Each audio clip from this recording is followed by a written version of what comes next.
一切病痛消除，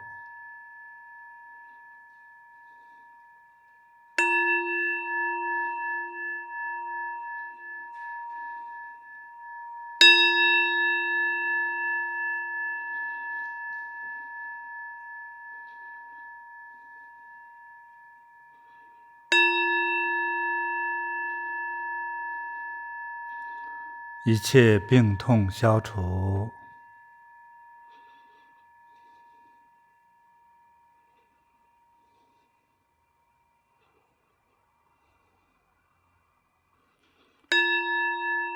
一切恶缘消除，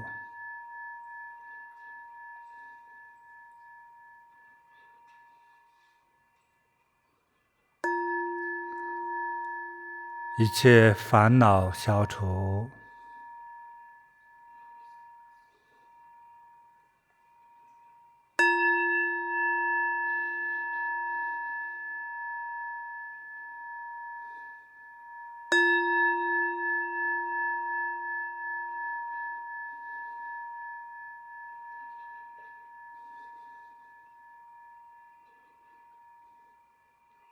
一切障碍消除，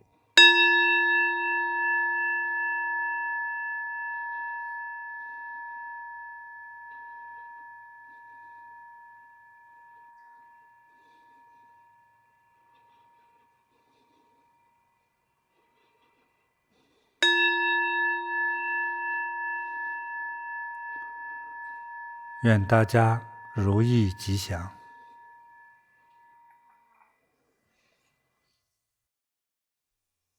我相信大家都非常的恭敬认真的诵念了啊。就是在诵念的时候呢，一开始会有一些这个意念不太集中，不太专心，这个没关系啊，只要我们心进到啊，要有这样足够的念的时间啊，佛菩萨是理解我们的。那经过更长期的修行呢，就是我们的意念，我们的定力啊，就会更稳定。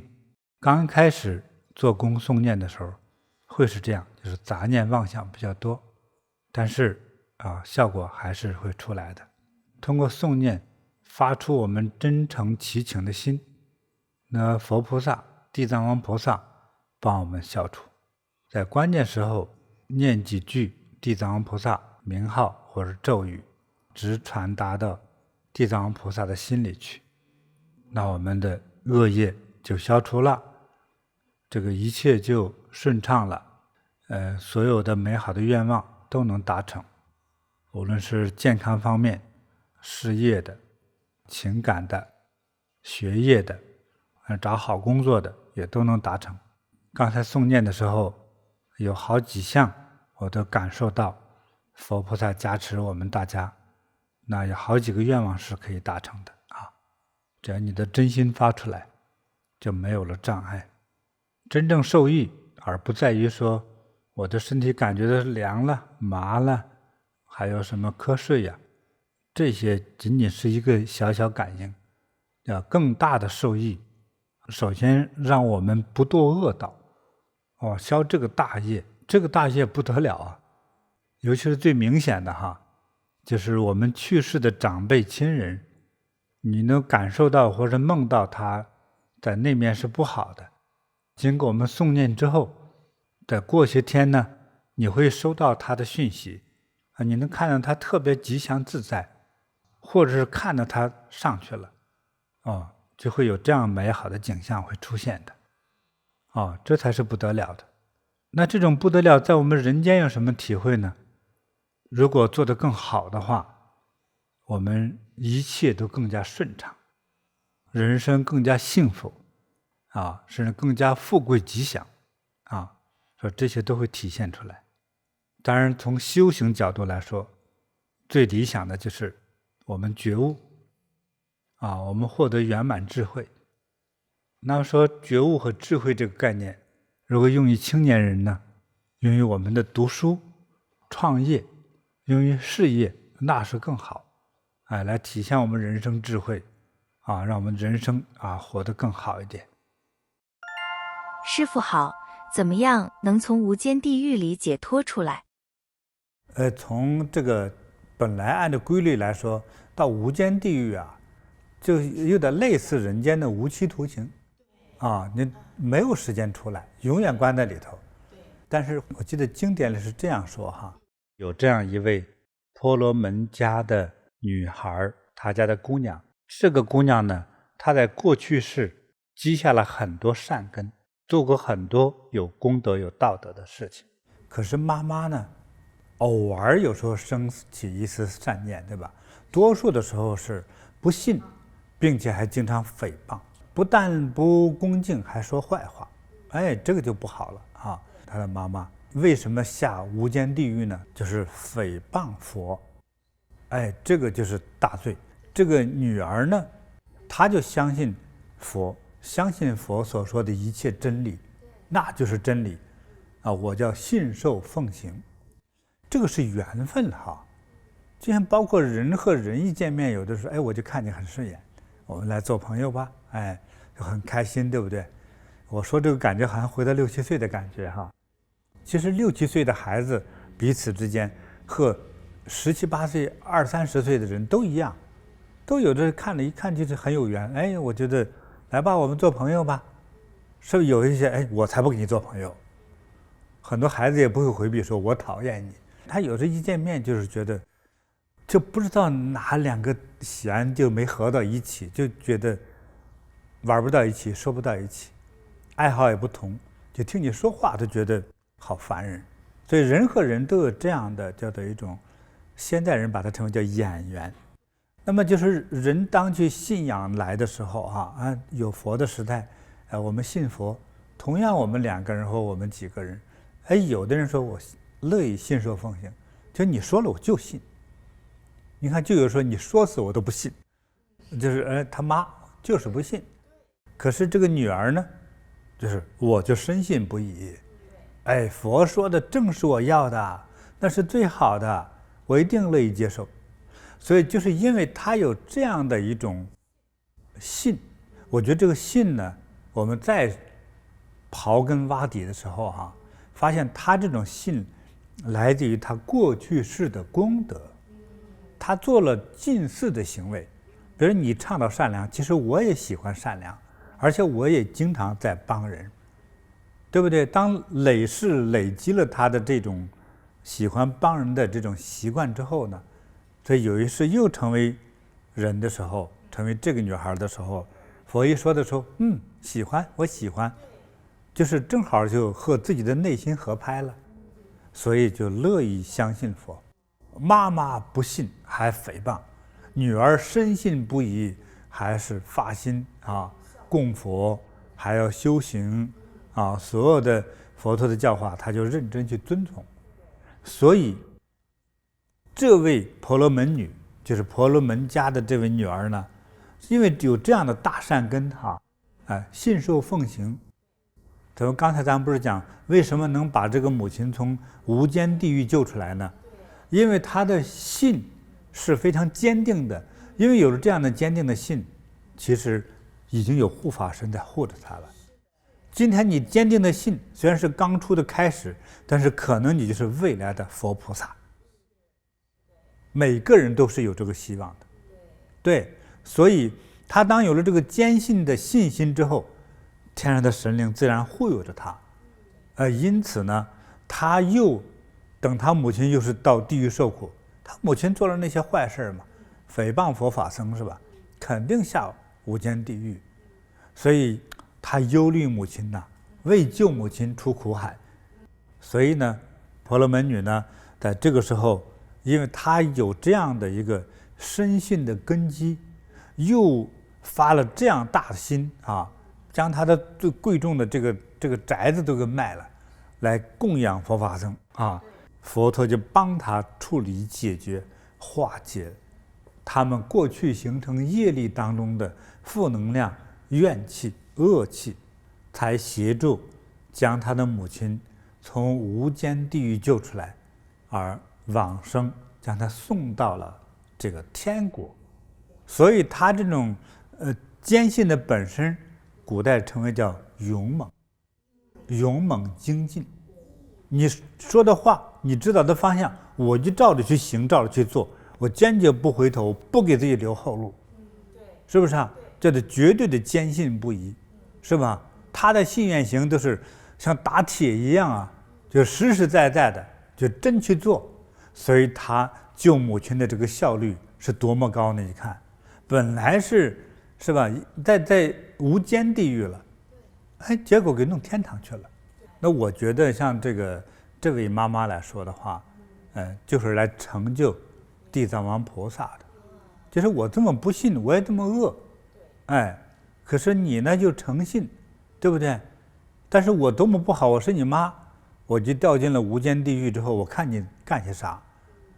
也许他妈是这样的一种思维，也许他妈是被天神派来，他就是这么思考，就这么做的。可是整个上天考验了地藏王菩萨的修行。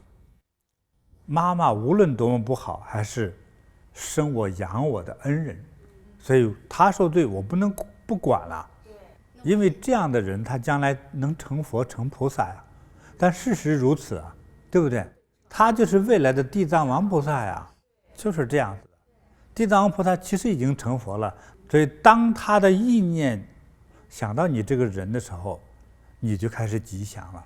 比如说你现在是贫苦人吧，接下来可能几个月就开始慢慢变成巨富。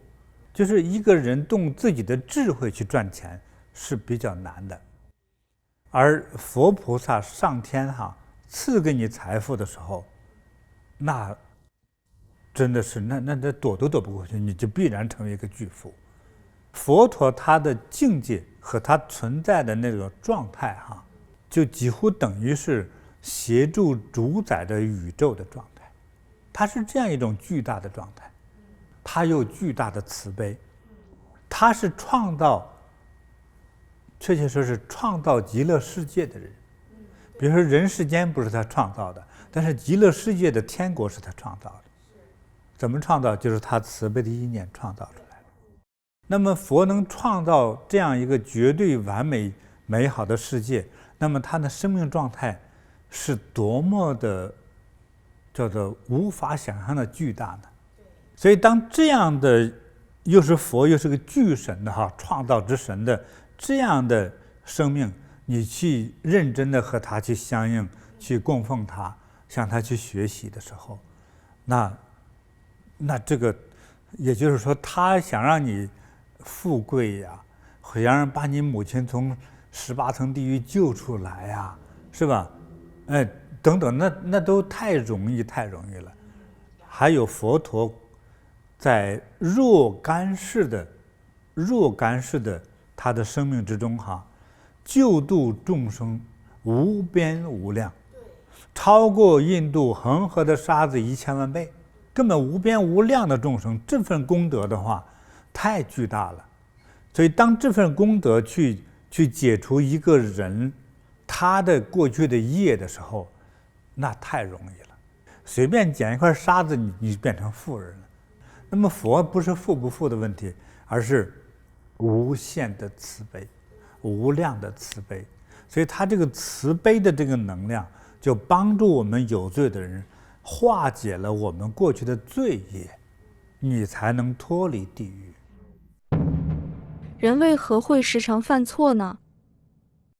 我们作为一个普通的人，而不是神，关键是你犯了错，你懂什么叫错，什么叫对吗？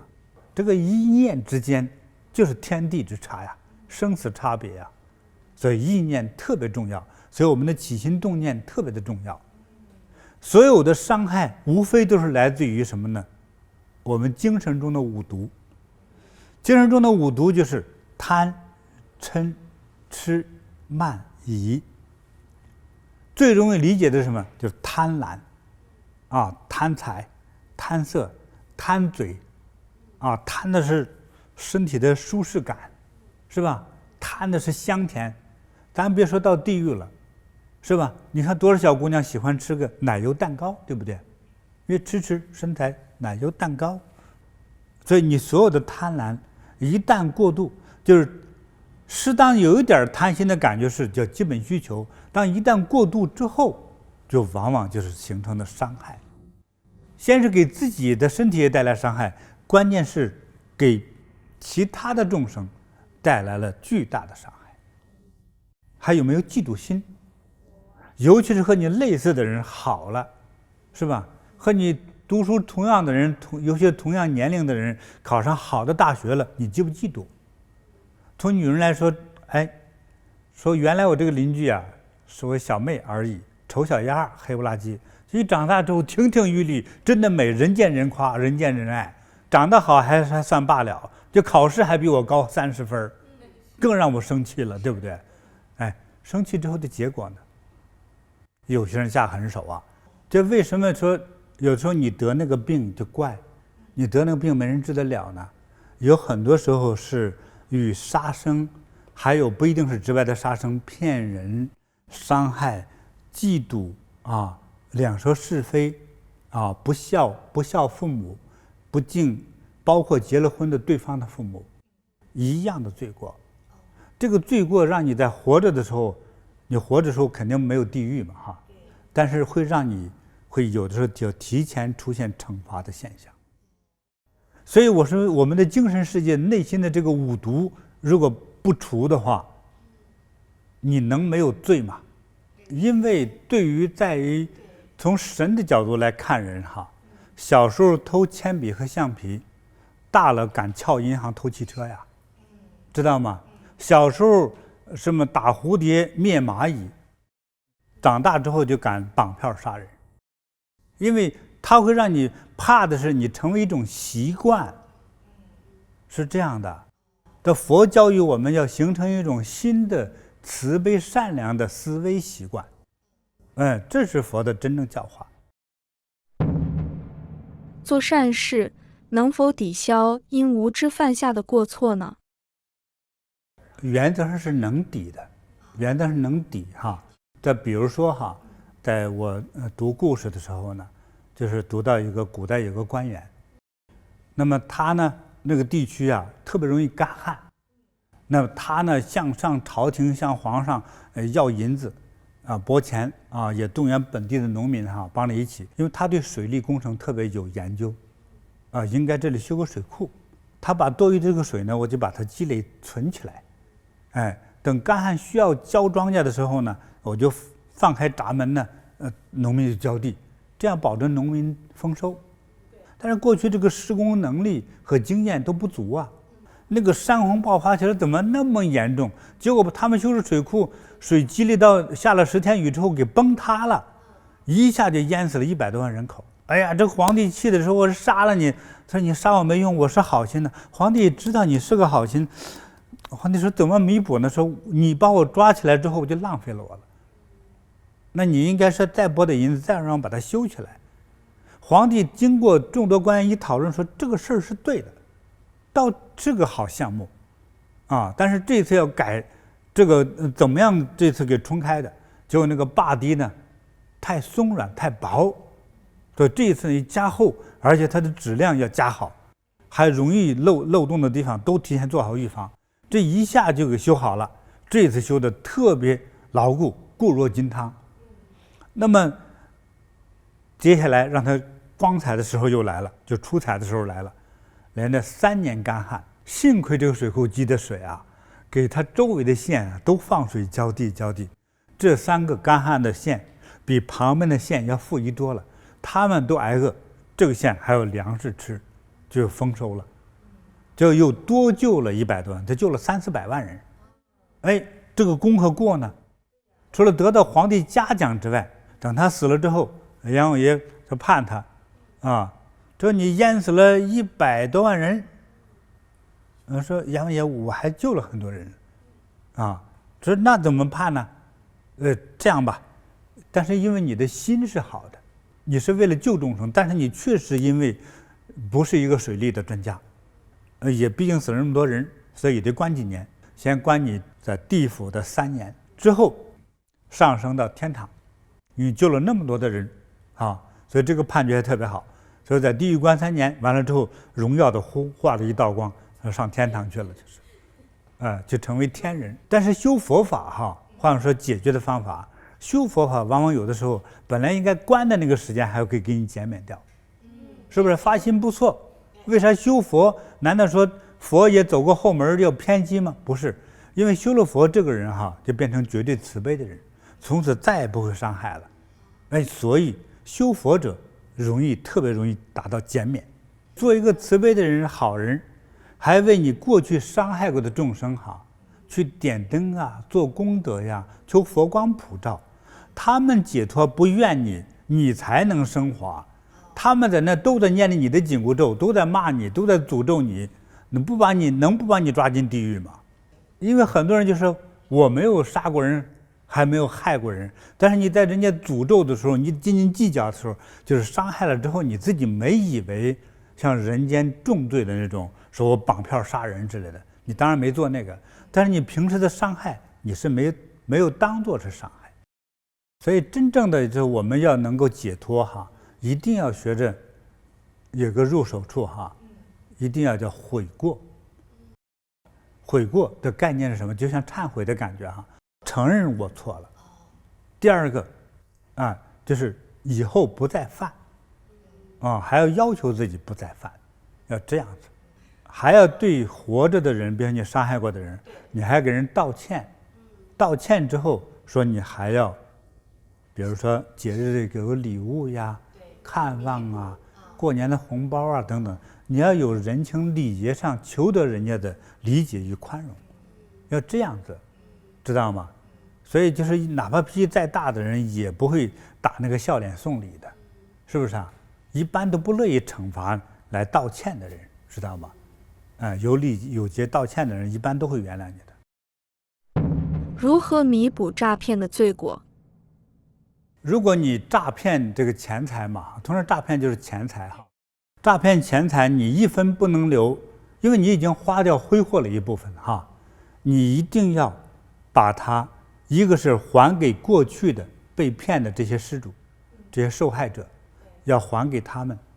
比如说你诈了人家100万，你至少给人120万你要还给人家还有很多剩余了之后说我确实找不着人，说我真的是忘了也记不清楚，怎么办呢？你要捐给真正的慈善机构，不能留在自家自用或者留给后代，坚决不行。还有说我假装孝顺，我给我父母亲买套房可以吗？坚决不行。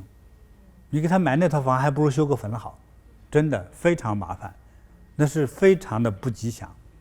所以凡是这种来路不正的钱你说这刚才是诈骗嘛，那小偷呢一样，因为这个不是真正通过你真正的劳动所获得的那个价值回报呀，对不对？它会出问题的。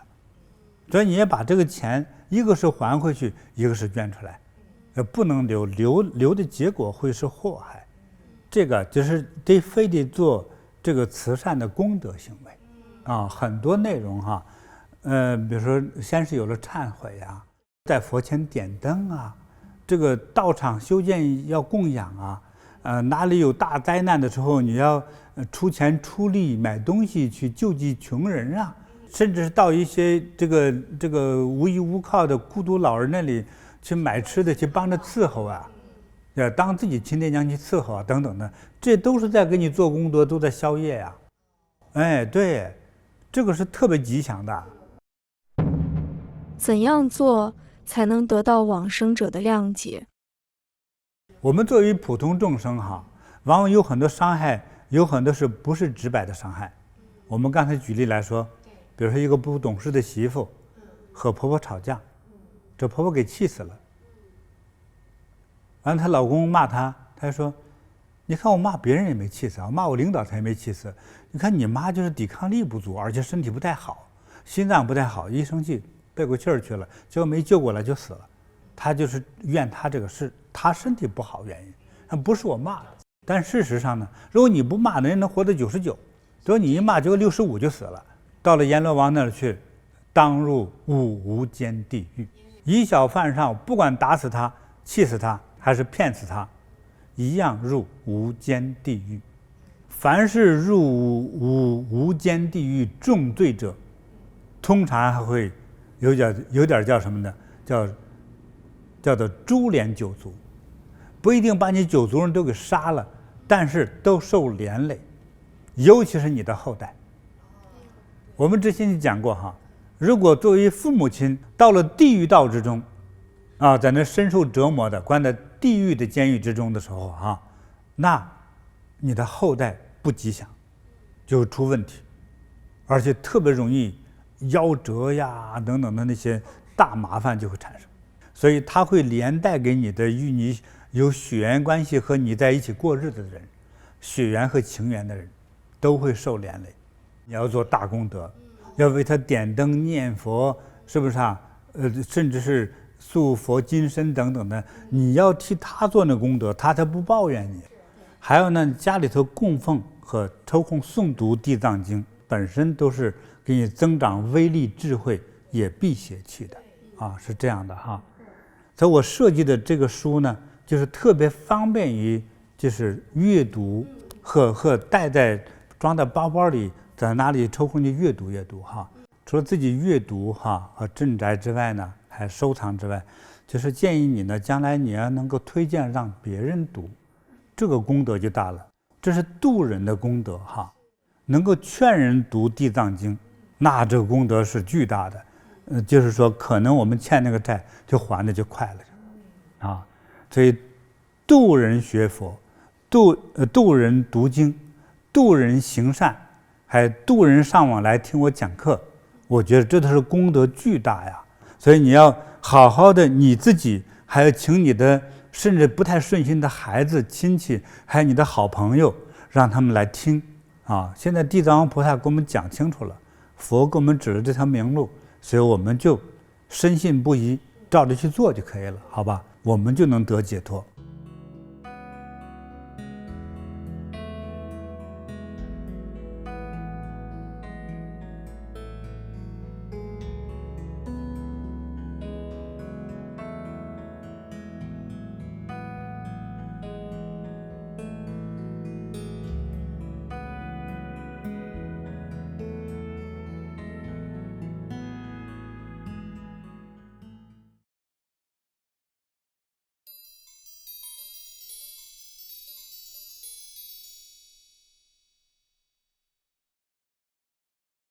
现在我们开始收功了。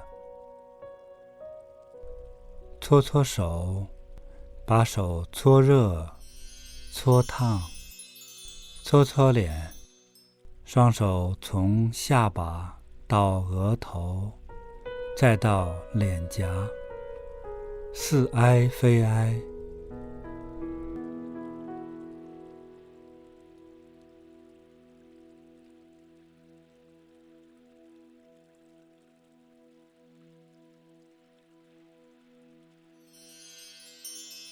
再把手搓热、搓烫，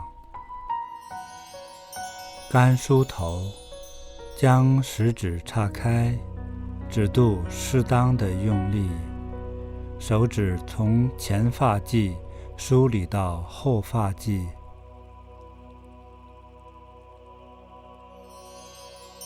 搓搓手，由上而下拍打全身。先拍打头部，两手手腕放松，在松静的状态下，适当用力拍打。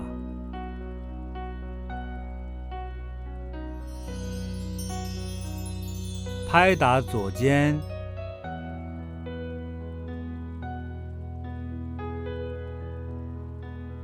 再拍打右肩。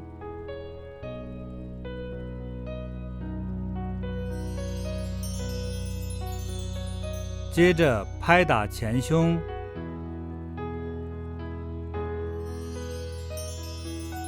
再拍打左边腋下肋下，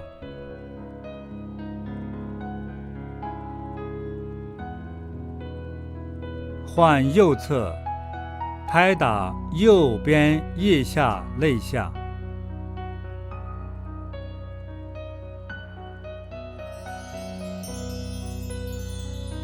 接着拍打腹部，双手放松拍打。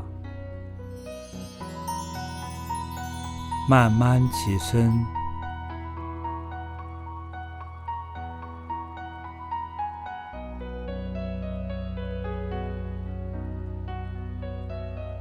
向下拍打大腿前侧、膝盖、小腿、脚踝、脚背。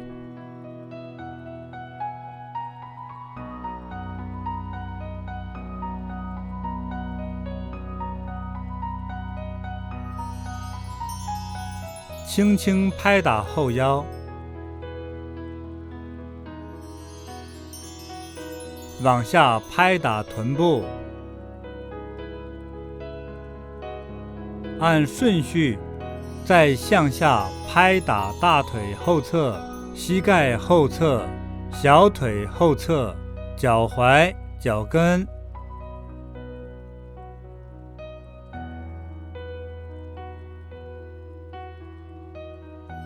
继续拍打两腿的内侧和外侧，先拍打左腿，两手腕放松，稍微用力由上而下拍打，再拍打右腿，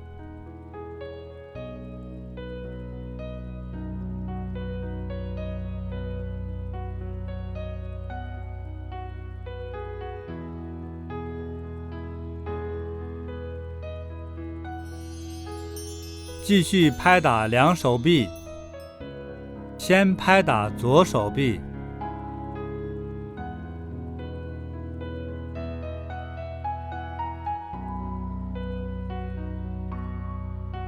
再拍打右手臂，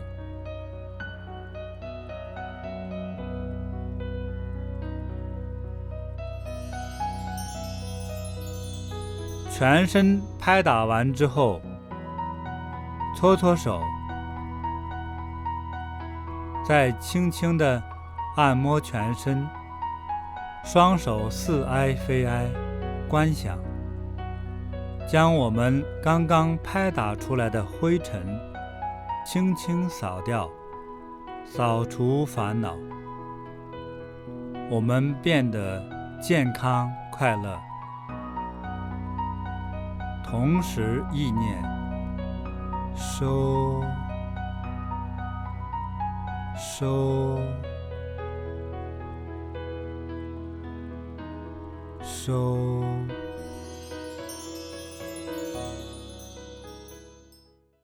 好，祝大家如意吉祥，健康快乐，幸福充满，还有法喜充满。现在所有的朋友们，你全家开始有佛光笼罩。从现在开始就好运气就来了，不好的运气就跑掉了。对，我们心怀感恩啊，心怀感恩，感恩佛菩萨的加持和护佑。好，那我们明天的同一时间再见，谢谢大家。今天的课程吉祥圆满了，我们明天再见。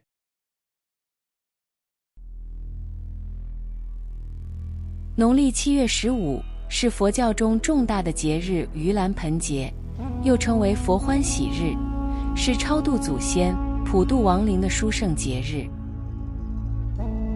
2024年盂兰盆季，菩提禅修学院特别推出地藏菩萨超荐灯，为往生亲人、历代祖先、七世父母、冤亲债主、堕胎婴灵和一切有缘众生，点燃佛前明灯，帮助他们快速消除罪业，脱离地狱苦海，安住光明，得到吉祥自在。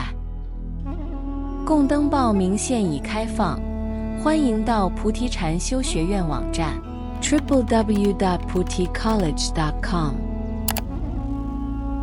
灯从订单日起开始点燃，农历7月光明不绝，愿一切有缘众生得到地藏王菩萨的慈悲加持与护佑，远离一切灾难，得吉祥解脱。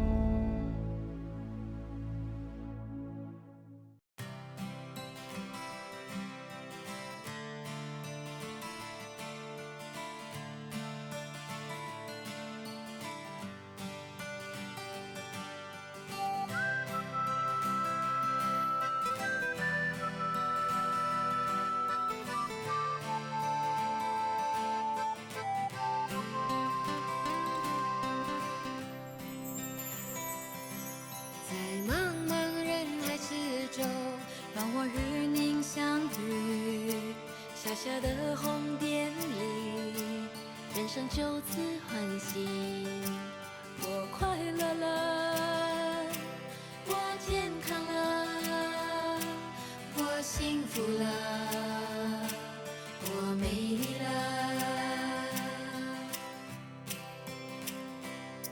在茫茫人海之中，让我与你相遇。小小的红点里，人生变得神奇。我智慧了，我快